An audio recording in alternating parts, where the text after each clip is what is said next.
একটা legal notice দিয়েছি যুগান্তর পত্রিকার সম্পাদককে। যদিও ওই পত্রিকার যিনি রিপোর্ট করেছেন আমাদের গ্রিভেন্সেসটা সেই রিপোর্টারের বিরুদ্ধে, বাট ওখানে কোনো ধরনের কারো কোনো নাম ছিল না, নিজস্ব প্রতিবেদক ছিলেন, নিজস্ব প্রতিবেদক হিসাবে এসেছে, যে কারণে আলটিমেটলি সম্পাদক সাহেবকেই আমরা এই নোটিশটা দিয়েছি।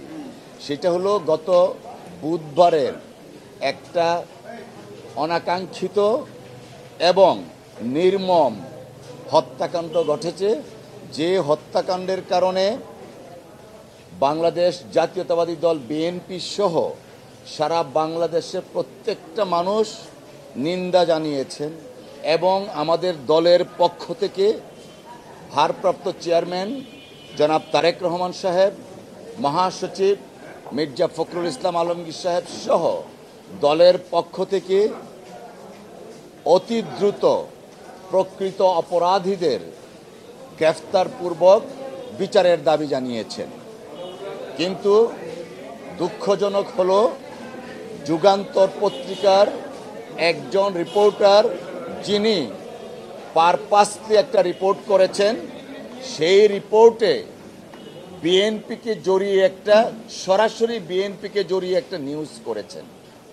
অথচ পুলিশ প্রশাসনের প্রাথমিক তদন্তে পুলিশ বরাবরই বলে আসছেন ব্যবসায়িক দ্বন্দ্বের কারণে এই নির্মম হত্যাকাণ্ড ঘটেছে। কিন্তু ওই যুগান্তর পত্রিকার ওই রিপোর্টে এসছে বিএনপির চাঁদাবাজির জন্য এই ঘটনা ঘটেছে।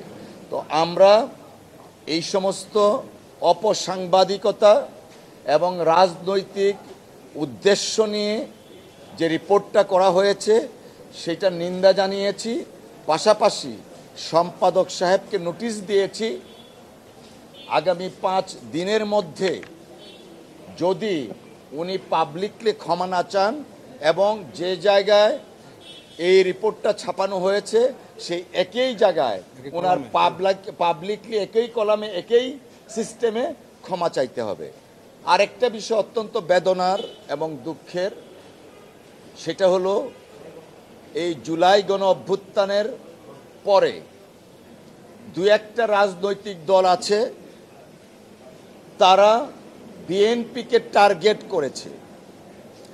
শেখ হাসিনা ওয়াজেদ যেমন তার নির্দেশে টার্গেট কিলিং হয়েছিল, ঠিক তেমনিভাবে এখন একটা বিশেষ রাজনৈতিক দল যারা স্বাধীনতার যুদ্ধে বাংলাদেশের স্বাধীনতার বিরোধিতা করেছিল, তাদের কতিপয় নেতৃবৃন্দ মনে হচ্ছে তাদের কথায় বিএনপিকে টার্গেট করছে বা টার্গেট করেছে। কালকে এক নেতা বক্তব্য দিচ্ছিলেন, আমি শুনছিলাম যে দল হিসাবে নাকি বিএনপির পতন চায়। সেই নেতার এইটুকু কি মাথায় ঢুকলো না? বিএনপি পতন চান উনি দল হিসাবে, সরকারের পতন হতে পারে, রাজনৈতিক দলের পতন হয় কিভাবে? বিএনপি কোনো আন্ডারগ্রাউন্ড পার্টি না। বিএনপির কোনো নেতাকর্মী অন্য দলে বর্ণচূড়া হয়ে আশ্রয় নিয়ে তাদের স্বরূপ উন্মোচন করে না। অতএব আমি অত্যন্ত বিনয়ের সাথে বলবো, রাজনৈতিক সহনশীলতা এবং শিষ্টাচার বজায় রেখে যেন অন্যান্য রাজনৈতিক দল, যারা পার্টিকুলারলি 1-2টা রাজনৈতিক দল যারা বিএনপিকে টার্গেট করে কথা বলছে, তারা যেন এই সমস্ত কথা থেকে বিরত থাকেন। দেশের মানুষ মুখিয়ে আছে আগামী নির্বাচনে এই সমস্ত অপকর্ম বা টার্গেট যারা করছেন তাদের জবাব দেওয়ার জন্য।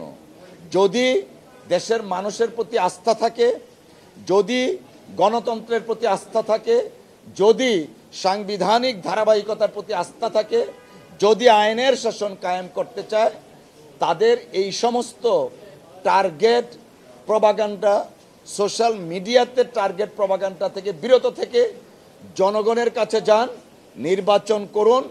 নির্বাচনের মাধ্যমে যদি জনগণ আপনাদেরকে ম্যান্ডেট দেন, তাহলে আপনারা আপনাদের জায়গায় যাবেন।